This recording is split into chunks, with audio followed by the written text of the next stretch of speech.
I'm about to cry. It's heavy, too big to be.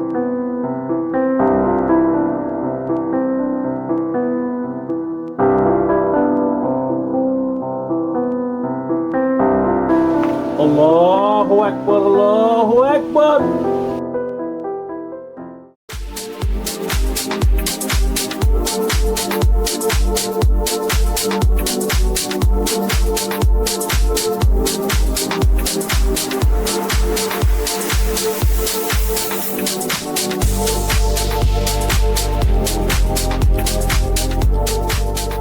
Okay, greetings, peace and blessings. The Muhammad's here once again, the residential tourist, and we are continuing onward with our exploration here in Kenya. We're still in Malindi, and we are here at a place, I think it's called Gede National, but we'll get the correct name for you. It's the ruins. There's the butterfly farm, I believe it is. Forest. Butterfly forest. You also have a snake park, which I'm not going. I don't do snakes, so they're gonna have to tell me about it. I'm not going in there as well. So you might not get a chance to see the snake park. Anyway, more of what Kenya has to offer, more of the beauty of Kenya, more of just excitement and adventure for you when you come, or if you're already here. So as usual, we're gonna take you right along with us. We're gonna share the experience with you. And hopefully we see some monkeys. Maybe. All right.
Into existence.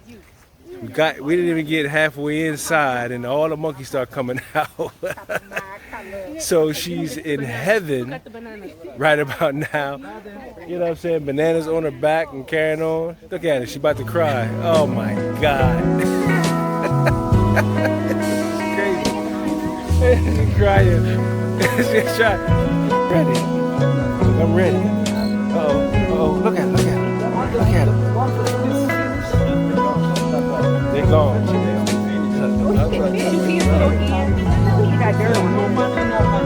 No money, no money. Look at this precious one here. Oh my gosh. Okay, we want a banana.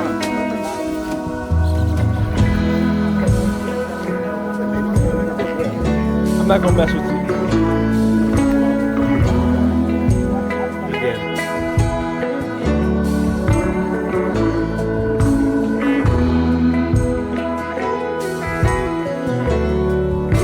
Look, he's gonna put his butt all in my face. Man, come on, man.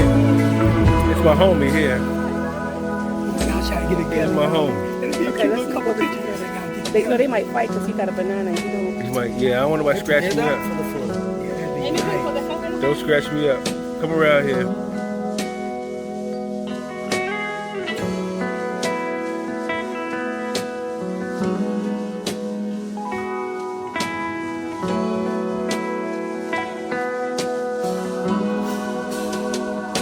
Heck is he gonna roll with us? Me and my homie, we rolling.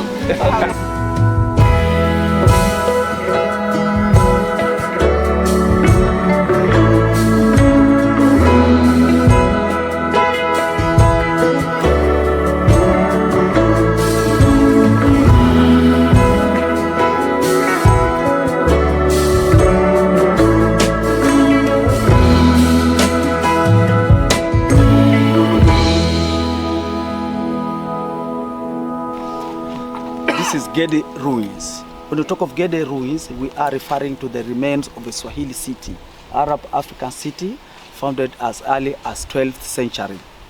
The Omanis came and then with some locals they established the city. Later on, the Arabs were joined by merchants from different parts of the world because Gede was like a center for exchange.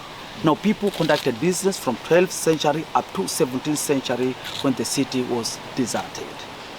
Nobody knows for sure why, but there are possible theories like water problem, diseases, and conflict. The city was surrounded by two perimeter walls. That's the inner and outer walls. All rich lived in the inner part, middle class between the walls, while peasants lived outside the walls, as usual. And by the time the city was at its peak, its population is estimated to have been between 2,500 and 3,000 people all together. Its size was 45 acres, 18 hectares. But at the moment, most part of it is covered by vegetation.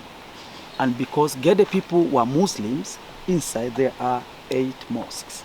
That's a clear indication that religion was Islam. Now, after the city was abandoned, around early 17th century, local people out in the villages are said to have developed a psychological fear that the place was haunted by ghosts. Everybody was afraid of coming here, and that's the reason why Mother Nature took over immediately. Even today, as we speak here, there are still many locals who are superstitious. They believe Gede is full of ghosts, me included.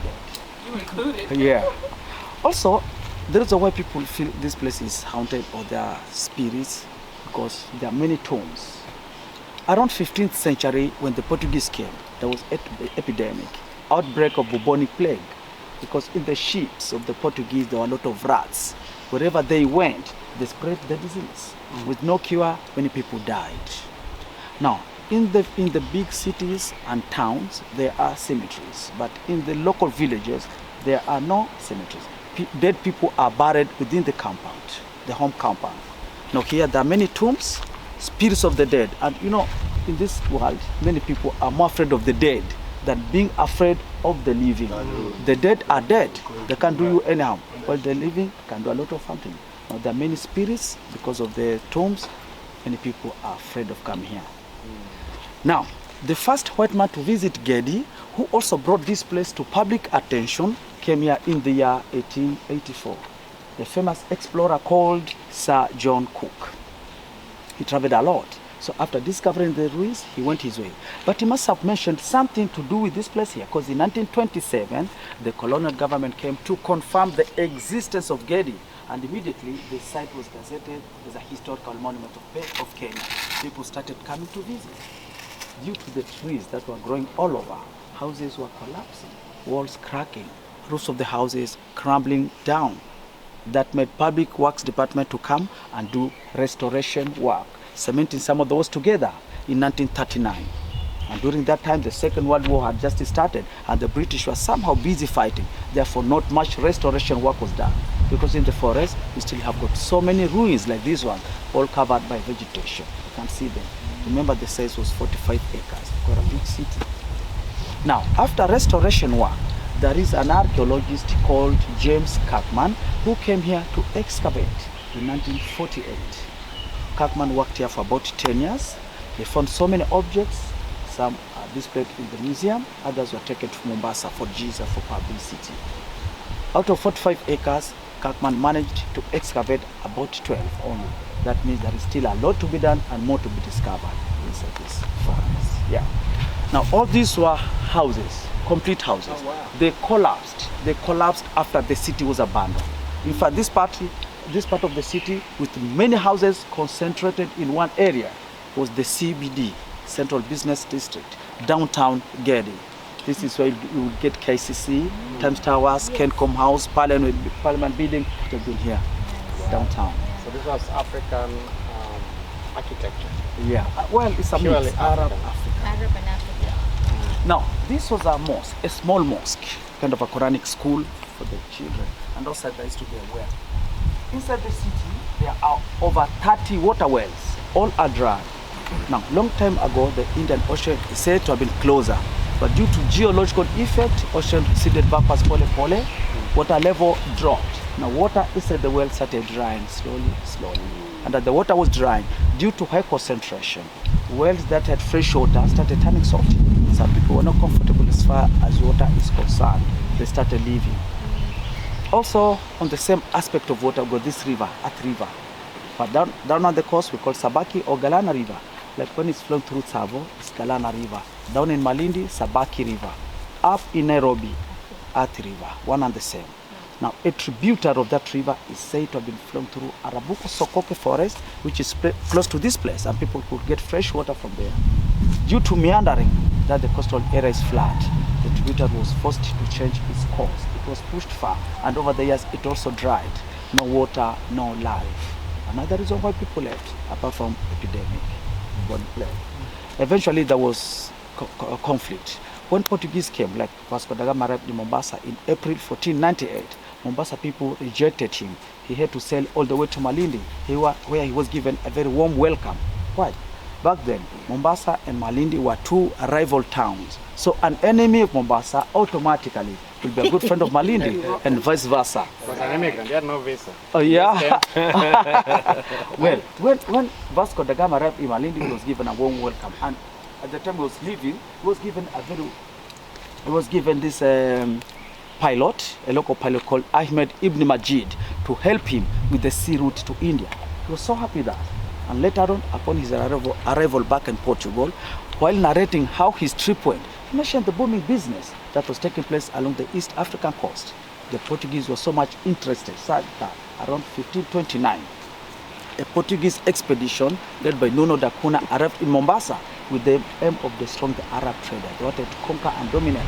Now, when Malindi people heard of the return of Portuguese Mombasa, they felt like going there to confirm and strengthen their friendship by collaborating with them. Now, Portuguese conquered, put up for Jesus, conducted business for a while. However, when Portuguese departed, Mombasa people reorganized themselves and sent a group to Malindi to come and revenge. The group is believed to have discovered Gede city, and because Gede is so close to Malindi, Mombasa people mistook the inhabitants of this city to be the same as those in Malindi. So they thought like Gede people collaborated with the Portuguese. They came attacking. Some people had to run away. Few remained. But the fact is, Gede is said to have had nothing to do with the conflict between Mombasa and Malindi. Gede used to run his things separately. Malindi that things differently. Only that when two bulls fight, the grass will always suffer. So Gede was in the middle of that fighting. Was affected in one way or the other. Now people left, population decreased further. Later on, around 17th century, a group of the Gala people that originated from Ethiopia, sometimes Somali, was on a southward movement looking for water and pasture for their animals, being nomadic. When they reached this region, they found it to be conducive. They decided to settle down. But instead of the Somalis living harmoniously and in peace with these guys here, Somalis are very aggressive, they came attacking. Now Kilimani people fled and the Somalis remained behind. And later, the Somalis named the city Gedi, which means precious or movement. But at the same time, Gede is used as a name of a person. There are many Somali people called Gede even today. Originally, the city used to be called Kilimani, on a hill. And that name was mentioned, though in a shallow manner, by a French geographer called Berthelot, who drew a map called the Berthelot map of 1639 that mentioned the name Kelman. Now, many historians suspect he was referring to this region, only that he did not get the proper Swahili pronunciation. Instead of Kilimani, he had Kelman. The same way when people came long time ago, reached a place there was a cliff. So they were going like, hey guys, look at the cliff down there. Locals had Kilifi. And today we call the place Kilifi. But people are talking of a cliff. You see? So here it was Kilimani, but the French guy had Kelman. But there's a tree called Mkilifi. Mkilifi also because it's From Kilifi. Mostly found in Kilifi. There are so many there. Okay. Yeah.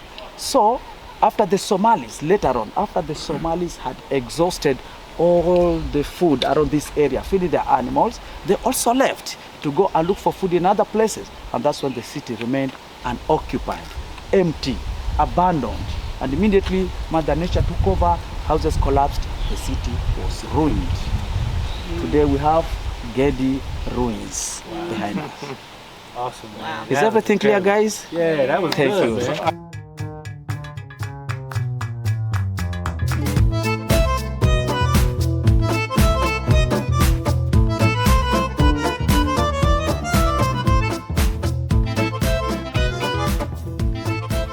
That's a nest of an eagle, fish eagle. What kind of tree is this? Well, fish eagle, right? Which one? Tall white one. It's called Stakulia. Burj Khalifa tree. Burj Khalifa in Dubai. Burj Khalifa. in Dubai. Burj Khalifa in Dubai. Monkeys, snakes cannot climb. Oh, the monkeys take it up The monkeys, it's as small as my arm. No monkey can, no grip at all. Yeah, no it's too, grip at it's all. too smooth. It doesn't even have bark. No, the bark keep peeling off and then it stays with that. And It's a poisonous plant. It's called Adenium obesum or desert rose. If I pluck a leaf, you'll see some white sap coming out. Now, out in the villages, the locals will come, get enough of that sap and boil it, then put it on the arrows and spears. They go hunting. Poison. The poison from this plant can kill a lion. It can kill even an elephant. By accident, the poison gets in your blood. You got 20-30 minutes, then hallelujah. Passport to heaven or hell. Depends where you belong. And it's one-way ticket, no return. Now return. So not all that glitters is gone. See? Yeah. Beautiful flower, but highly poisonous plant. Wow. Adenium Desert obesum, rose. desert Desert flower. No, have it's to get the when you boil the stuff and it gets concentrated and then it's poisonous. And if you kill an animal with the poison from this plant, once you boil it, the meat is safe. So that the antidote, you have to boil that. So when the poison gets in your blood, somebody has to boil you to get rid of it out. So it all. What's the point? Oh, okay. That's the right. So you're going to die anyway. You're boiling with that. Dead either way. Peat latrine, back in the days, 15th century, yeah. A peat latrine in the houses. Really? Yeah. How deep is this thing? It was so deep. So you come here and you squat, you Yeah. sit. And you know, these guys were very Small smart. Isaac. Yeah, like that. Oh my. That's a latrine. Oh, it's a tall. Yeah, peat latrine. Don't look at me. So, guys, let me show you something. These guys were civilized and always very smart upstairs. One come here Even a sink here. for long dropping, also short dropping come out like Yeah. poo Exactly. and pee. Right. Then pee will drain and down then that fall way. down. Everything filters. Then you come back to the sink and you wash your hands. Is that what it is? Well, not like that actually. You know, Muslims don't use tissue paper. Right. They use water on the left hand. Yeah. So when we get in, you can get some water. There used to be big jars of water. So like, we get in, get some water, and then here. After long dropping, with the water, left hand, wash. Right. Not natural bidet. Bidet, Original bidet. Yeah. Wow. Right hand for eating and greeting people, while the left hand is considered unclean, impure, for dirty jobs. And that's why left-handed people may write or work using the left hand, but for eating, they must use the right hand. So, but how do they wash their hand with other than The water? water and Other than right, water. left, That's it. wash. They don't have no other plant to make it like soap. A plant that like Others soap. won't use even soap after. Because they won't use this hand for eating, you know, remember? Right. Parasitic plant, another feed. This one is a real serious one. Yeah, Ficus lingua. It come off like the tree. Originally, here there used to be a flamboyant tree. Then on top of the flamboyant, a fig started growing, and then the flamboyant was chopped. Swallow the whole Today, all the branches and the leaves we see belong to the parasite, ficus. The roots belong to the parasite. Original tree, kaput, is dead inside there. This is just a parasite. So everything we see around here is the parasite. Original tree is dead, killed. So if somebody call you a ficus, then that is real. Yeah, it means you're a parasite and a bad character. Yeah. Parasite are dead now. The parasite is here now. They see there. All this is the parasite. The original tree, dead, chopped. Oh, you call it a tree. Yeah, it's a parasitic tree. Yeah.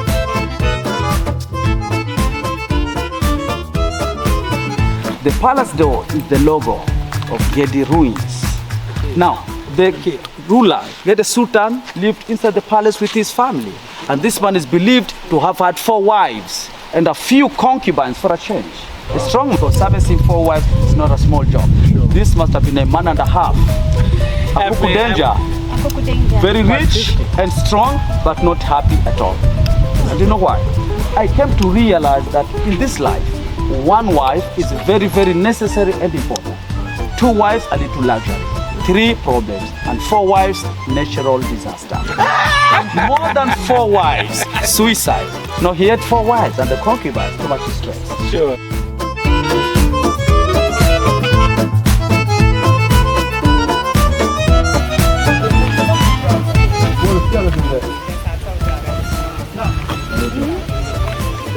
door.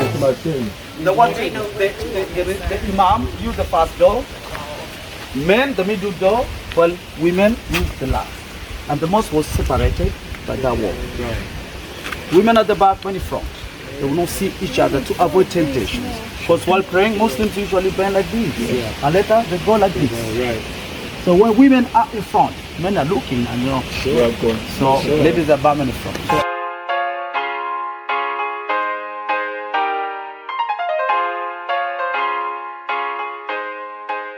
This is called mimbar.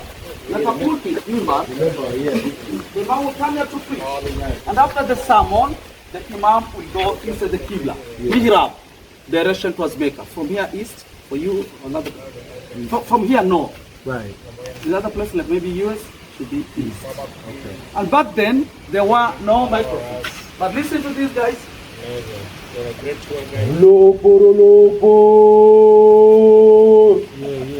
God is saying something. Now when the mosque was closed, it will be even louder. So from behind, women would hear clearly. The Acoustics. Yeah. Back in the 15th century. All right, so where we are in what is called the Great Mosque. It was considered the Great Mosque, the ruins of the Great Mosque. Okay, as he explained, I'm sure you'll see. This is where the imam would be. This is the minbar where he would give the khutbah. And over here would be the men, and behind there would be the women. And here, call to prayer, the adhan, okay? So, no microphones, yes? So, we'll see, because of the acoustics. If it was closed in, there'd be more. Allahu Akbar, Allahu Akbar. How about that? Before praying, Muslims usually wash in a ritual manner. So guys used to draw water from the well with a rope and container, then put the water on the conduit. Water flowed, and through the hole it will get into the cistern, and then they'll do ablutions from the side. After ablutions, they poured the dirty water into the hole. Some of the dirty water would filter through the sand and the porous coral and get back to the well clean. Water cycling and filtration in the 15th century. Distillation. You know, coral is porous, therefore naturally it will filter. This is The steps, high technology. yeah, the steps went up to the roof like minarets where somebody would went to the top to give the call for prayers. From a high level, the voice could reach far. More people would hear and know it's time to pray. Muazzin. Yeah, man. Where you see that pillar, there is a tomb. The imam is believed to have been buried there. Right here? Yeah, where that tall, right there. Tall, yeah. Wow. Like on the first night of the wedding, the Swahili bed is always high because on the first night of the wedding, the couple sleeps on the bed while the grandmother of the wife will come and sleep underneath. Sure. So the two will, and the grandmother underneath, and then the following morning, people from the villages will come outside and wait. Couple get off the bed, grandmother comes out from underneath and take the sheet and display it outside. If it's stained with blood, then that means the lady was virgin. Grandma was a pervert. Celebration, feasting, and everything. Also, great respect to the lady and her family. If no blood, the marriage will be nullified. The dowry was back. Yeah, but you know, again, women are clever. Because if she was a virgin, she would have conspired with the grandmother. Grandmother bring ketchup from McDonald's. You know, rigging started with women a long time ago. Rigging. Ladies are more clever than the devil, you know what? And you know, again, I am a home. and again, you You know know, what's that? Let me finish. and again, you know, it has to be the grandmother and not the mother. You know why? The mother may be still young, very young. And you know when they do zingere zangere, of course, underneath, she'll be hearing. And she may get a roast. So she'll be the grandmother. Yeah. And threesome not allowed, you know. So the grandmother who was totally old, everything closed, rusty. You are making up some stuff. You are making up some stuff, right? Everything rusty, you know. So if there is no grandmother, then a sister or cousin to the grandmother will go underneath. Zero stimulation. Zero.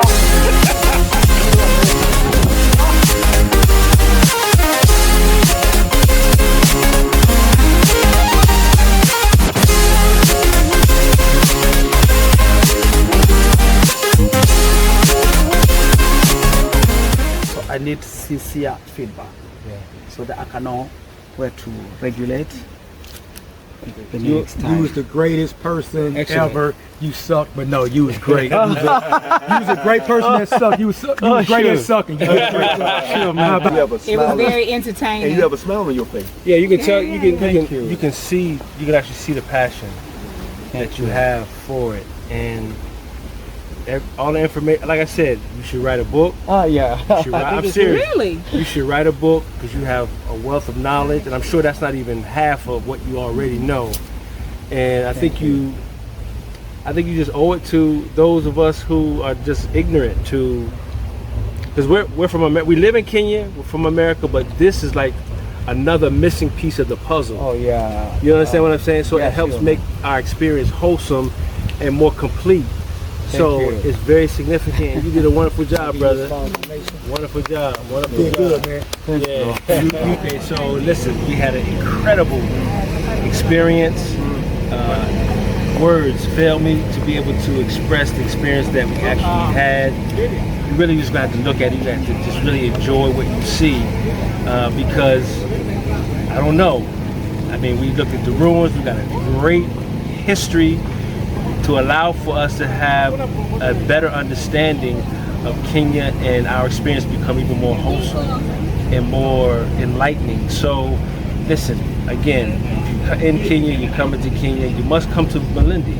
If you're not in Malindi, you got to make that extra trip to come to Malindi and check out everything that it has in store for us. We saw the monkeys.